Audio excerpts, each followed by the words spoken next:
When my dad and stepmom created the Green School, I was really surprised. They're always up to something amazing. They're always thinking outside the box, really. Green School, to me, as a parent there now, seems like this just extraordinary magnet for people who are up to realizing what the world needs next.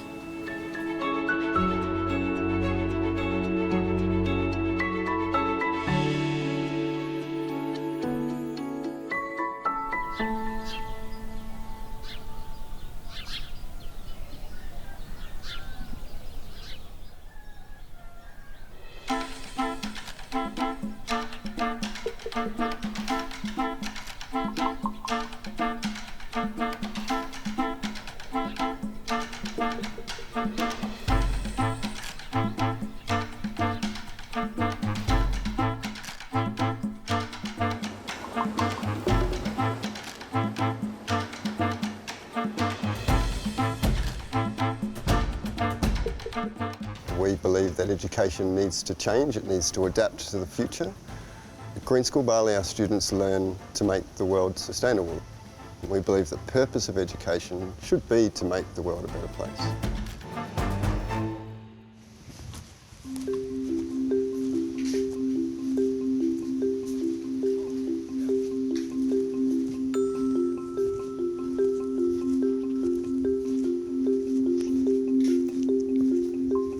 Welcome to the heart of school. This is my favourite part of the school, for sure. It's got so many different parts to it, so many angles. Exciting, mad, and fun, but a beautiful place to be. Being wallless has its advantages, obviously connected to the environment, the natural environment. There's also challenges within that too, because it's quite distracting. But it's okay to get distracted by nature.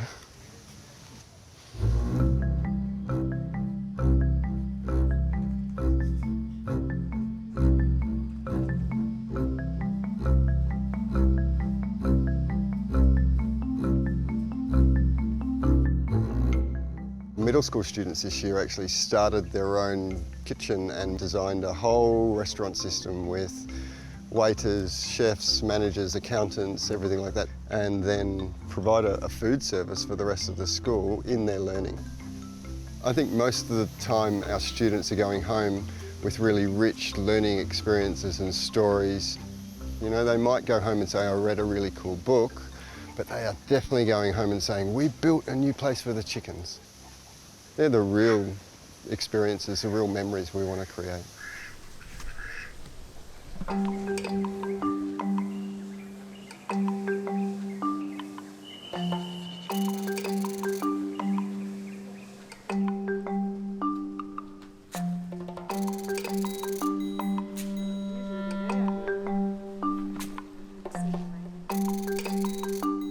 When the timing aligned that my dad and stepmom had started to build the Green School, I walked into Heart of School and I was just like, what is this? I just had to be part of that. For the past 12 years since I've been back in Bali, each of the new buildings on campus at Green School, my team and I have developed to grow the campus over the years.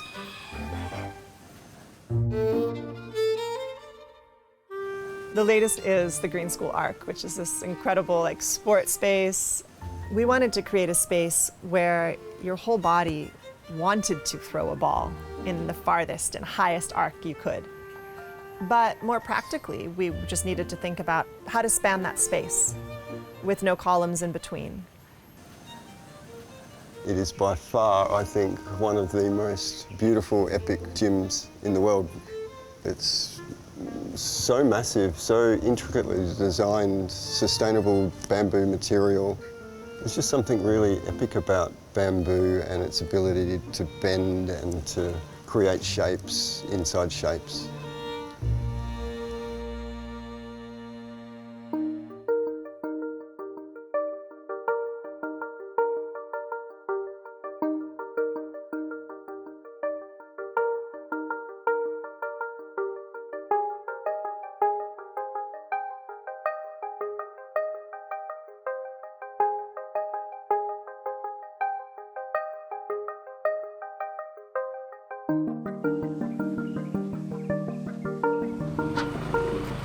Bamboo was long understood to just be a short-term, humble material useful for simple things in village life across the tropical parts of the world. You couldn't count on bamboo to create long-lasting structures until you had a proper treatment solution for it. Because if you don't treat it properly and protect it from insect attack, then it won't last. But for the past 2 decades now, almost, we have had a way to naturally treat bamboo. We've made it salty enough so that the bugs aren't eating it anymore.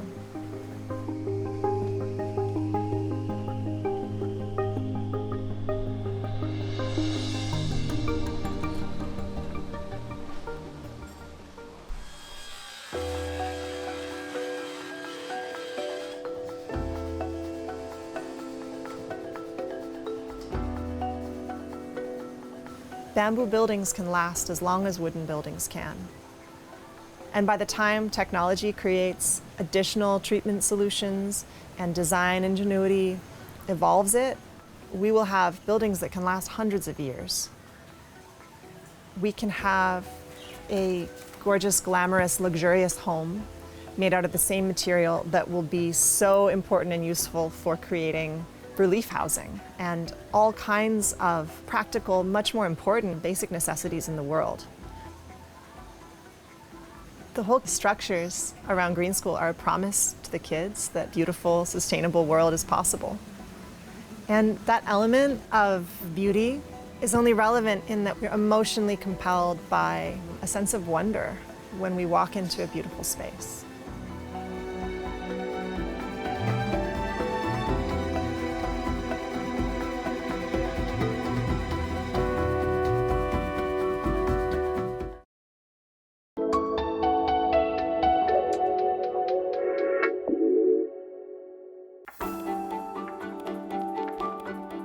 光と影についてどういうふうに設計をしていくときに意識しているかというと、そういう光と影を連続させていくことで多様なシーンであったり、僕が気にしているというか、普段気にかけながら設計しているのは、空間を一個一個区切りながらそれを並べるというよりは、その間のつながりというんですかね、そういう人の時間的な変化とか動線的な変化とか動きの中での変化みたいなもので空間を捉えていって設計をしているんです。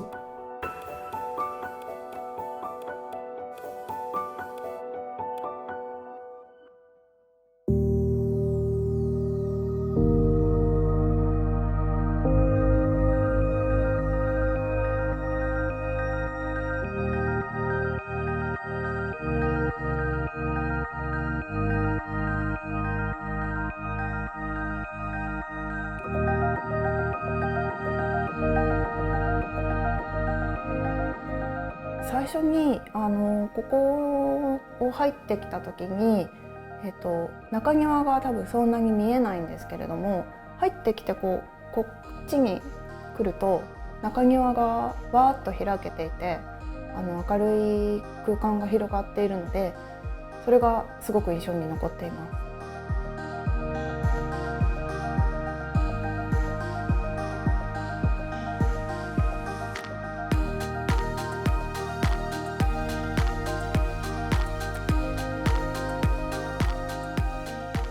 なのでそういうものもとても好きだったんですけれども、あとは、重厚な雰囲気の建物がもともと好きだったので、夫も石井さんの、RC の建築を見てお願いしたいというふうに。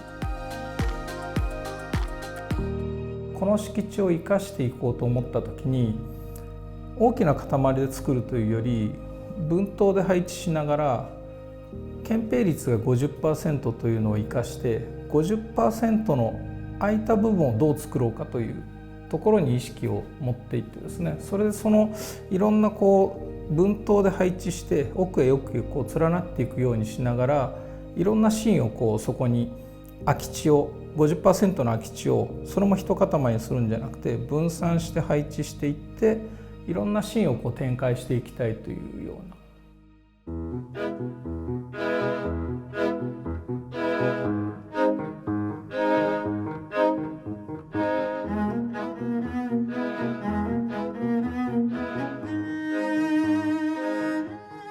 私は大きくて広いお庭が一つあればいいのかなと思ってたんですけれども、実際に建築家の先生のプランを見せていただいたら、お庭が家の中のあちこちに点在していて、最初はとてもびっくりしました。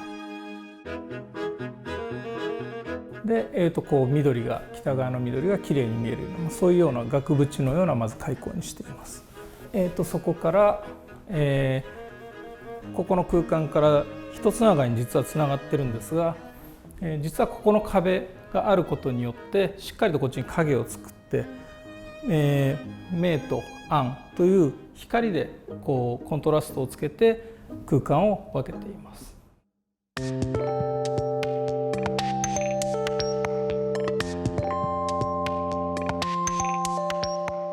今はこの家は自分のインテリアとか飾ったりとかするよりも、この家のテイストを楽しみたいというふうに思っています。インテリアも、ほとんど全て建築家の先生に、家具も照明も全て選んでいただきました。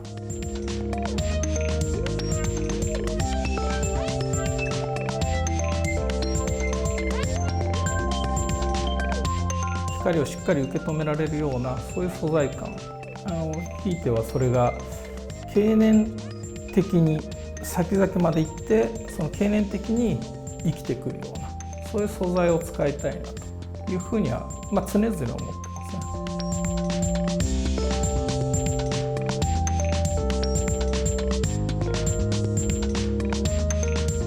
お互いの世界がプライベートを保てるような空間にしてほしいとお願いしました。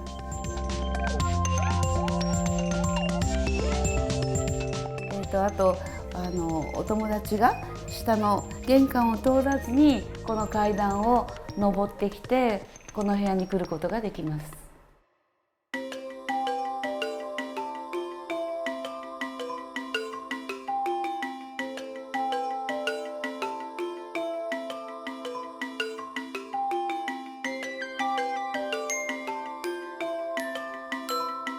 ここは、半地下になってまして、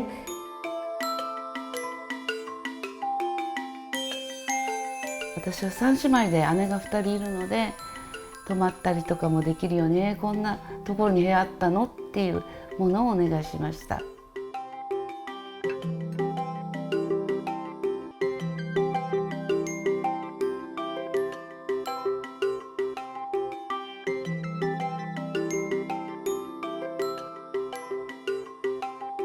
他のスペースで子どもたちが自由に過ごすことができるので、個室よりもみんなが自由に使える自由度の高いスペースをたくさん作っていただいたと思っています。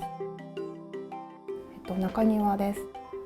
子どもが遊んだりみんなでバーベキューをしたり、外の空間を楽しむことができます。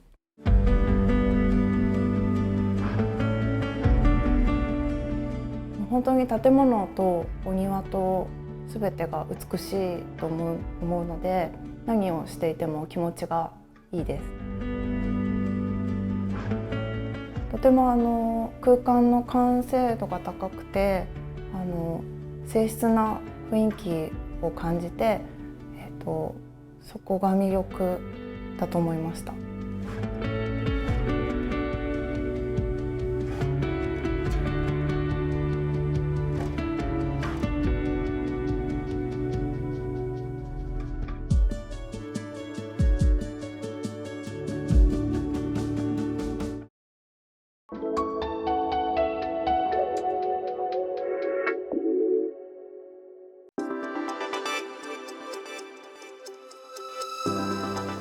We try and delve into our culture, into what has been handed down by our ancestors over hundreds of years.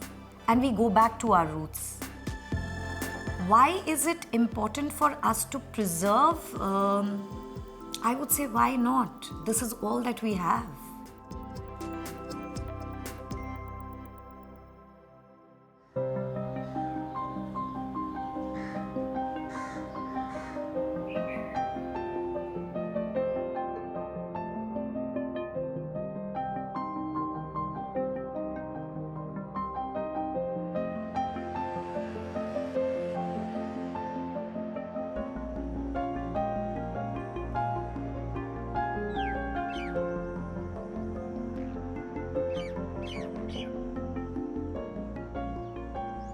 We are privileged to have lots of greens which surround us in spite of the fact that we are in the heart of the city, we are in the heart of South Delhi, which is otherwise pretty much a concrete jungle.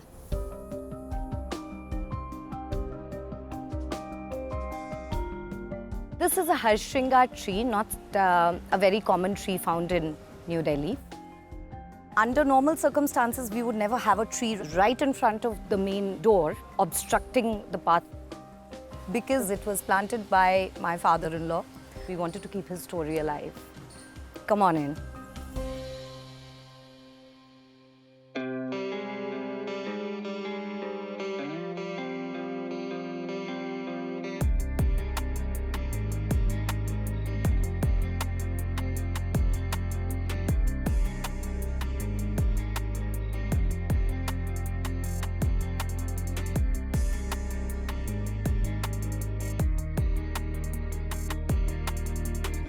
As a country, we have a lot to offer in terms of our traditional skills, our art, in terms of our craft.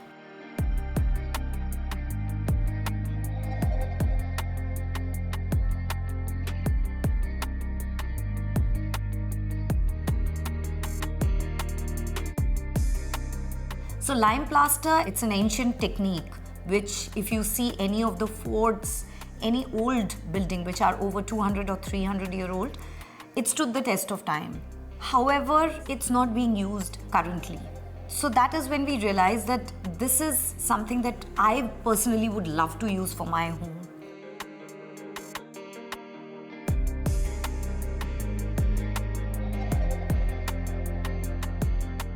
So the granite that you see on the dining wall, those are byproducts of granite quarries, used as stone dust or to pave roads. I loved the organic quality about it, and I just wanted one wall to have the uneven texture and the raw appeal of stone.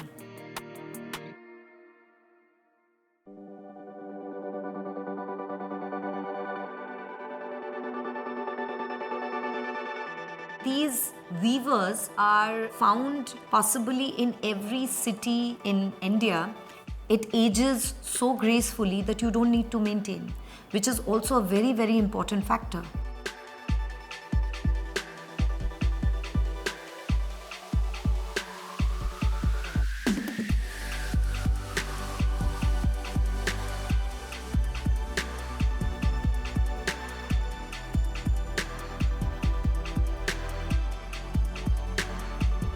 Every art piece or every sculpture that you see in this home has its own story.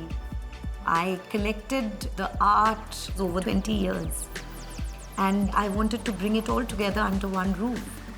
And I wanted the entire family to enjoy that process and to be a part of it.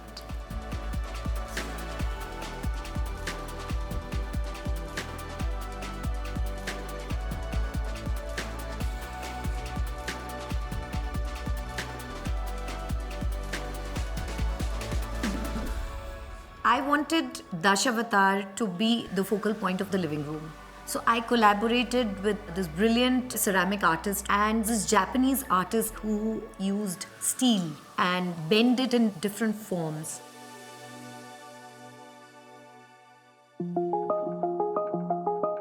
It's very important to pass down the traditions of yesterday to the generations of tomorrow. That's what I would want my children to learn and imbibe of who they are, what their roots are, where they belong to. The imagery in this house gives me a physical form to all the stories I've heard from my grandmother. Each little piece, it's significant to someone, it's significant in some way. So all of these little pieces of, significance make me feel that the world is a lot bigger and more rich with culture.